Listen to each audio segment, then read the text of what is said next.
પોલીસની 2 દિવસીય crime conference Surat city light સ્થિત સાયન્સ સેન્ટર ખાતે આયોજન કરાયું.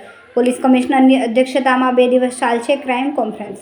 શહેર પોલીસ વિભાગના તમામ પોલીસ ઉચ્ચ અધિકારીઓ કોન્ફરન્સમાં હાજર. ક્રાઇમ કોન્ફરન્સમાં પોલીસ અધિકારીઓ, પીઆઈ, પીએસઆઈ તેમજ કોન્સ્ટેબલોની હાજરી. પીએમ મોદીની સૂચના અન્વયે અને ડીજીના આદેશ દરેક જિલ્લામાં આયોજન. આગામી 5 વર્ષ પડકારોનો સામનો કઈ રીતે કરવો તેની તૈયારીના ભાગરૂપે આયોજન કરાયું.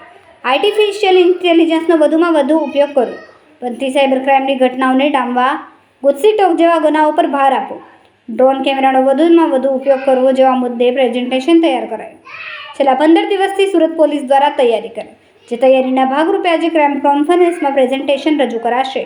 શહેરની સુરક્ષા અને સલામતી માટે કયા સુધારા વધારા કરવા જે બાબતોને લઈને 2 દિવસીય ક્રાઇમ કોન્ફરન્સમાં ચિંતન મનન કરાવશે.